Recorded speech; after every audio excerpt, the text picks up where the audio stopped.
이 아침 우리에게 주시는 하나님의 말씀 시편 90편입니다. 제4권 제90편 하나님의 사람 모세의 기도.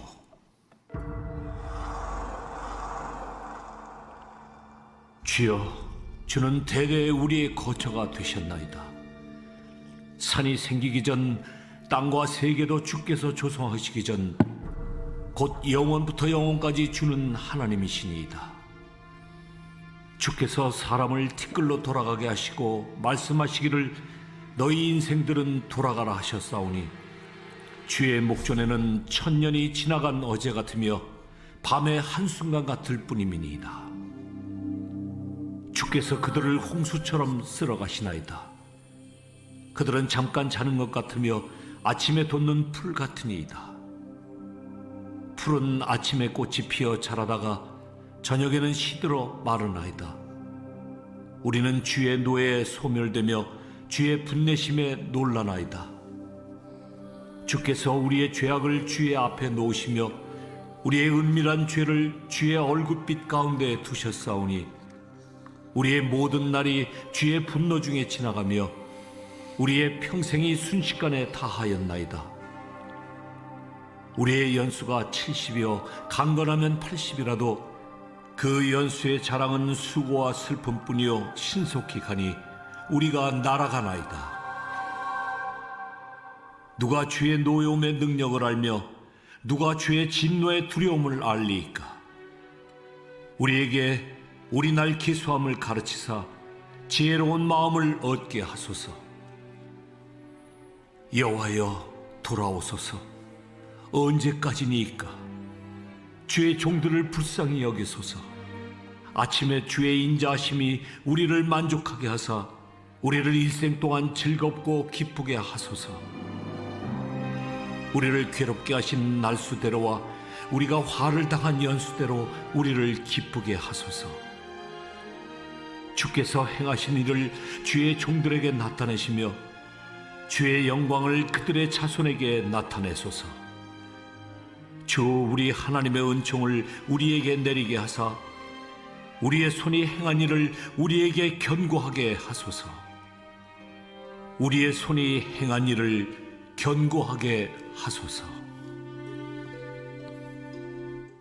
아멘. 시편 90편 하나님의 사람 모세의 기도라고 제목이 붙어 있습니다. 이 제목에 의한다면 사실은 시편 150편까지 이 150편의 시편 중에 가장 오래된 시편은 오늘 우리가 읽은 시편 90편이 될 것입니다. 예수님 오시기 전 약 한 1500년 전 시편이기 때문에 아마 우리가 알고 있는 시편들 가운데는 가장 귀한 오리지널한 그런 시편이 아닐까. 모세라고 하는 분은 사실은 우리가 봤을 때 흔하게 대할 수 있는 분이 아니죠. 그는 1살서부터 40세까지는 애굽의 가장 호화로운 궁전에서 왕자로 살아갔습니다. 40년의 인생을 왕자로 살았고요. 그리고 40세부터 80세까지는 미디안에서 가장 천박한 양의 무리를 인도하는 목자로서 그렇게 살았습니다. 우리가 보리 서말만 있어도 처가살이 안 한다 그러는데 모세는 그런 처가살이를 40년을 감당했던 사람이다라는 것을 볼 수 있고요. 또 이 80세부터 다 끝난 인생인 줄 알았는데 하나님께서는 모세를 광야에서 만나시며 그에게 새로운 미션을 주시죠. 그거는 바로 내 백성으로 자유하게 하라. 애굽에 들어가서 종살이하고 있는 이스라엘 백성들을 이끌어내서 광야에서 40년 동안 지내게 했던 그 가장 중요한 핵심적인 인물 모세라고 할 수 있습니다. 그래서 왕자로 또 목동으로서 또 더 나아가서는 이스라엘의 대지도자로서 이렇게 세 가지 인생을 다 겪어냈던 그런 모세, 하나님의 사람 모세. 이 모세를 볼 때 참 기가 막힌 이야기들이 많이 있을 텐데 오늘 본문에서 우리에게 주고 있는 교훈, 크게 저는 세 가지로 볼 수 있다 이렇게 생각을 해봅니다. 첫째는 시간의 문제입니다. 그래서 여기 오늘 본문에서 뭐라고 그러냐면 주의 목전에는 천년이 지나간 어제 같으며 밤의 한순간 같을 뿐이니라. 시간이 어떻게 흘러가는지, 아마 요즘 같은 인터넷 시대에 어마어마하게 빠르게 지나가는 제트 여행기 같은 그런 걸 타고 있는 이런 시대를 산다면 아마 모세는 이거보다 더 훨씬 빠르게 지나가는 그런 인생이라고 얘기하지 않았을까 생각이 들고요. 두 번째는 죄악의 문제들이 또 여기 담겨 있고요. 세 번째는 수고와 슬픔의 문제가 무엇인가, 인생에 있어서 이 큰 세 가지 주제들을 우리들에게 전해주고 있습니다. 이 모세의 120년의 인생을 한마디로 요약할 수는 없는데, 그러나 모세는 이 시편을 통해서 우리에게 묵묵히 하나님께서 나를 이렇게 인도해 주시고 이끌어가 주시고 마침내 보여주셨다라는 것을 말씀해 주시는 시편이 시편 90편입니다. 그러기에 우리에게 있어서 매우 중요한 시편 중에 하나다라는 것 여러분들이 잊지 마시고, 저도 시편 90편을 참 좋아합니다.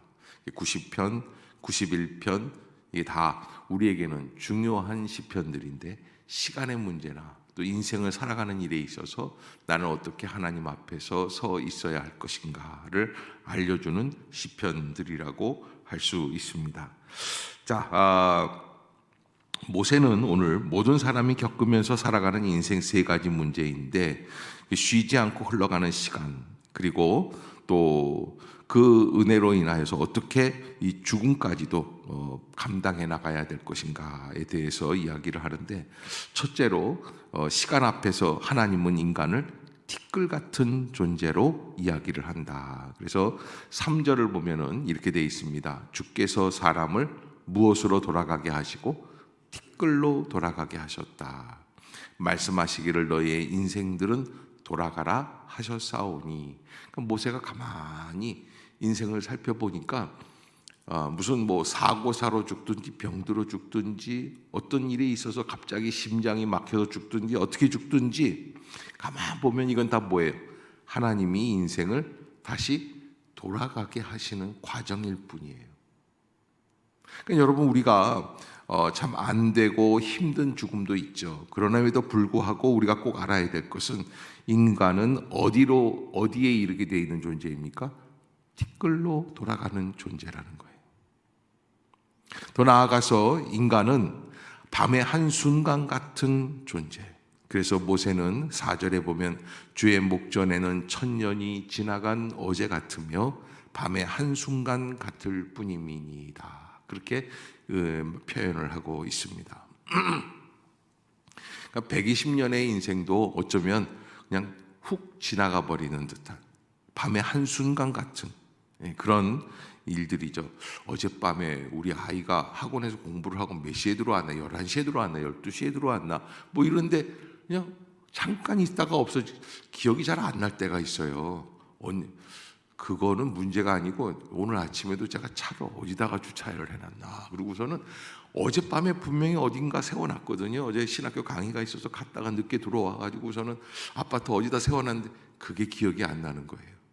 그런 것처럼 인생이 지나가 버리면 아무것도 아닌데, 우리는 그 속에서 뭔가 굉장한 것을 잡아내려고 하는 욕심으로 가득하 있다는 거예요. 뭔가가 알아야 돼요. 이게 인간을 밤의 한순간 같은 존재라는 것을 알아야지만 된다. 셋째로 모세는 인간을 풀과 같은 존재다. 6절입니다. 한번 같이 읽어볼까요? 시작. 풀은 아침에 꽃이 피어 자라다가 저녁에는, 아멘, 아침에 꽃이 피기 시작할 때 그 얼마나 황홀한지 알 수 없어요. 그래서 막 예쁘게 풀이 자라가고 꽃이 피고 그러죠. 그러나 그렇게 자라다가도 저녁에는 어떻게 돼요? 시들어버려요. 하루뿐인 인생. 아침에 피잖아, 저녁에는 져야 되는 인생이에요. 그것을 우리가 알아야지 된다. 그래서 아무리 잘나고 대단해 보일지라도 인생은 도토리 기재기. 사람들 앞에서 내가 마치 뭔가 대단한 것처럼 살아가는 인생이라고 생각하는 그 사람 자체가 어떤 사람이에요? 좀 철딱선이 없는 사람이에요. 뭘 잘 모르는 사람이에요. 그래서 이렇게 곧 시들어 마르는 것밖에 없는 인생 속에서 우리는 인생을 어떻게 살아가야 할까? 12절에 보면 모세는 하나님 앞에 이렇게 기도를 하고 있죠. 12절 시작. 우리에게 우리 날 계수함을 가르치사 지혜로운 마음을 얻게 하소서. 아멘. 우리가 하나님 앞에서 어떻게 살아가야 하는가? 시간들 속에서 나의 인생은 어디까지 어떻게 흘러가고 있는가라고 하는 것에 대해서 진지하게 생각하고 진지하게 말하고 그리고 감당해 나가는 거예요. 지혜로운 인생은 현실의 공간에만 집착하는 것이 아니라 우리의 나를 계수할 줄 아는 인생이다. 우리가 현실 공간에만 집착하면 자기 중심으로 살지만 시간을 계수할 줄 알면 영원하신 하나님을 찾을 수 있게 된다라고 하는 거예요. 시간이 어떻게 흘러가는지를 한번 볼 수 있어야지 돼요. 자, 이게 시간 앞에서 그래서 제가 늘 말씀드리는데 이 말은 이덕만 목사가 만들어낸 이야기라고 해도 돼요. 이거는 뭐냐면 시간 앞에서 겸손하라라는 거예요. 결정적으로 시간을 주신 이유가 어디 있어요? 그건 뭡니까? 인간의 너무나 유한함, 인간의 짧음, 인간의 부족함을 알아야지 돼요. 시간이 지나가면 나는 아무것도 아닌 존재, 티끌로 돌아갈 수밖에 없어요. 그래서 시간 앞에서 어떻게 하라? 겸손하라. 두 번째, 시간이 문제가 첫 번째라면 두 번째는 죄악의 문제가 있습니다. 시간 속에 사는 사람들은 현실의 공간에서 끊임없이 무엇을 범하며 살게 됩니까? 죄를 범하며 살게 됩니다. 사람들은 자신들의 죄악을 감출 수 있다고 착각을 합니다. 그러나 8절을 한번 볼까요? 모세가 하나님 앞에서 이렇게 고백을 합니다. 시작. 주께서 우리의 죄악을 주의 앞에 놓으시며 우리의 은밀한 죄를 주의 얼굴빛 가운데 두셨사오니. 아멘. 우리의 죄악이 아무리 은밀할지라도 주님의 얼굴빛 가운데서 모두 드러나게 된다는 거예요. 모세는 죄가 있는 사람입니다. 40살이 되었을 때 애국 사람을 자기의 혈기에 못 이겨서 때려 죽이고 사막으로 도망했던 사람이죠. 모세는 하나님 앞에서 그러기에 어떤 은밀한 죄악도 숨길 수 없음을 강조하는 거예요. 현실에서 은밀한 죄악을 숨긴다면 어떻게 될까요? 우리의 모든 날이 주의 분노 중에 지나가며 라고 이야기하는 이 말씀 속에서 우리는 하나님 앞에서 복을 받지 못하는 이유가 무엇입니까? 죄를 지은 존재이기 때문이다 라고 하는 것을 깨닫게 해주시는 말씀이죠. 우리의 모든 날이 주의 무엇 중에 지나가며? 분노 중에 지나가며 우리의 평생이 순식간에 다할 수밖에 없는 그런 인생, 부족한 인생, 죄 많은 인생이다라는 것을 깨닫는 것입니다. 우리의 죄악을 회개할 때 이 분노가 멈추고 하나님으로부터 복을 받는 통로가 열리게 된다라고 하는 것을 잊지 말아야지 됩니다. 어제 우리가 읽었던 시편 89편도 굉장히 길었던 시편인데 이 시편에서 뭐라고 시편 기자는 고백을 하고 있냐면 나의 때가 얼마나 짧은지 기억하소서. 주께서 모든 사람을 어찌 그리 허무하게 창조하셨는지. 시간이 짧기 때문에 허무한 것만은 아니에요. 인간은 아무리 잘난 것 같지만 죄로 결정나게 되기 때문에 우리가 다 뭘 잘하면 내가 굉장히 큰 의미가 있다고 생각을 했는데 그러나 사실은 뭘 잘한 다음에도 어떻게 됩니까? 죄의 결과되는 모습들을 보게 될 때 인간은 허무한 거예요. 은밀한 죄를 끝까지 회개하지 아니하면 누가 주의 노여움의 능력을 알며 누가 주의 진노의 두려움을 알리까. 모세가 인생 120년을 살아내면서 깨달은 것 한 가지가 회개하지 않은 죄가 인간을 무너뜨릴 수밖에 없다라고 하는 겁니다. 그러기에 모세는 하나님 앞에서 겸손하게 회개할 수밖에 없겠죠. 자기가 잘났다고 생각하는 게 아닙니다. 그러기에 회개하기 위해서 주님 앞에 간구하며 13절 같은 부분에서는 여호와여 돌아오소서 언제까지입니까? 주의 종들을 불쌍히 여기소서라고 하는 것을 하나님 앞에 간구하는 것을 보게 됩니다. 세 번째로 수고와 슬픔의 문제. 첫 번째는 시간의 문제, 두 번째가 죄악의 문제라면 세 번째는 수고와 슬픔의 문제다. 우리는 수고와 슬픔의 문제를 고통이라고 말을 하는데 하나님이 창조하신 아담이 죄를 범한 후에 모든 인간은 수고와 고통 속에 살아가고 있는 것을 깨닫게 됩니다. 어떻게 수고와 슬픔에서 벗어날 수 있을까? 모세는 아침에 주의 인자하심이 우리를 만족해 하사 우리를 일생 동안 즐겁고 기쁘게 하소서. 몇 절에 14절이에요. 한번 읽어볼까요? 시작. 아침에 주의 인자하심이 우리를 만족하게 하사 우리를 일생 동안 즐겁고 기쁘게 하소서. 아멘. 14절에 하나님 앞에 고백하는 모습을 보게 됩니다.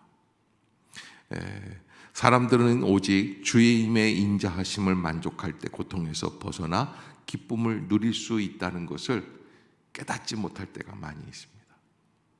우리의 가장 많은 관심은 어디에 있냐면 돈이에요. 어떻게 하면, 아마 어쩌면 이 새벽 기도에 여기에 오기 전까지도 고민하면서 어떻게 해야 돈을 벌까라고 생각하며 오셨던 분들도 계실 수 있을 거예요. 그러나 사실은 가장 중요한 것, 그건 바로 하나님입니다. 하나님의 인자하심으로 만족할 때, 그때 우리는 고통에서 벗어나 기쁨을 누릴 수 있게 된다. 아직도 세상 것으로 만족하려고 하는 미련함, 아쉬움이 우리에게 남아있다면 수고와 슬픔에서 벗어날 수 없게 된다. 오직 주님의 인자하심으로 만족하여 수고와 슬픔에서 벗어나 즐겁고 기쁘게 살아갈 수 있는 길이 열려야지만 된다라는 거예요. 우리들이 주님의 분노 중에 있다면 하나님의 복을 누릴 수 없다는 것을 알았고, 주님의 인자하심으로 만족할 때 하나님의 복을 누린다는 것을 알았다 한다면 이제 주님의 인자하심으로 만족하는 성도들이 어떤 복을 누릴 수 있을까? 17절을 같이 한번 보겠습니다. 시작. 주 우리 하나님의 은총을 우리에게 내리게 하사 우리의 손이 행한 일을 우리에게 견고하게 하소서. 우리의 손이 행한 일을 견고하게 하소서. 아멘. 어떤 의미입니까? 주님의 은총이 없으면 우리의 손으로 행한 모든 일이 헛된 것이 된다는 거예요. 그러나 주님의 은총이 있다면 우리의 손으로 행한 일이 모두 견고하게 세워진다는 것입니다. 이게 모세의 경험입니다. 하나님의 은총 없이 자신의 손으로 히브리 백성을 해방시키려고 할 때 실패하고 도망칠 수밖에 없는 도망자의 삶을 살아내게 되는 거예요. 그러나 노년의 하나님의 은총으로 이스라엘 백성들을 해방시키자고 할 때 선한 인도하심으로 견고하게 세워지는 은혜. 정말 이 시편은 사실은 출애굽하고 광야에서 지내는 지 초기에 지은 시편이 아닐까 이렇게 추정을 하는데, 그랬다고 한다면 아직도 모세의 가슴 속에 남아있는 큰 감동 아닌 감동, 그게 뭐냐면 홍해가 갈라지는 사건을 경험하는 거예요. 홍해의 사건. 여러분, 하나님께서 이스라엘 백성을 얼마나 사랑하시는가. 홍해가 갈라지게 하시는구나. 또 갈라졌던 홍해가 어떻게 돼요? 도로 합치면서 애국 군대를 물리치는 역사. 이런 걸 보고 뭐라고 그러냐면 거역할 수 없는 하나님의 섭리를 깨닫게 되는 거예요. 거역할 수 없는, 전적으로 하나님이 하시는 일이구나 라는 것을 깨달을 때, 그래서 그 인자하심으로 만족할 때 우리는 진정한 고통에서 벗어나 슬픔을 벗어나 기쁨의 삶을 살아갈 수 있게 된다. 그러기에 모세는 오늘도 우리에게 은총을 우리에게 내려 주시옵소서. 우리의 손이 행한 일을 우리에게 견고하게 하여 주시옵소서. 기도하라고 권면하고 있는 것입니다. 오늘 아침에도 이 시편을 가지고 기도하며 하나님의 은혜 가운데 시간의 문제, 죄악의 문제, 수고와 슬픔의 문제를 해결할 수 있는 성도들이 되시기를 주의 이름으로 부탁합니다. 기도하겠습니다. 사랑의 하나님, 은혜를 감사합니다. 새 날을 열어주시고 또 새 은혜를 부어주시고 새 말씀으로 함께하여 주시는 줄로 믿습니다. 모세의 기도를 통하여 우리의 인생의 부족함과 연약함, 나약함, 어리석음, 아무것도 아닌 것을 깨닫게 하여 주시고 주의 말씀으로 돌아가게 하여 주시고 은혜로 살아가게 하여 주시옵소서. 하나님의 은총의 역사가 나타날 줄로 믿습니다. 성령의 기름 부으심이 가득하기를 원합니다. 어두움의 영들이 떠나가기를 간구하고 원하오니 주여 회복시켜 주시옵소서. 성령의 은총이 이루어지게 하여 주시옵소서. 믿음의 길이 열리게 하여 주시옵소서. 아무것도 염려하지 말고 오직 모든 일에 기도와 간구로 너희 구할 것을 감사함으로 하나님께 아뢰라고 하였는데 주님의 은총 앞에 감사하며 기뻐하게 하여 주시옵소서. 주님의 은혜가 없이는 살 수 없음을 깨닫게 하여 주시옵소서. 오늘 하루 종일 주님이 인도해 주실 줄로 믿습니다. 예수님의 이름으로 간절히 기도드리옵나이다. 아멘.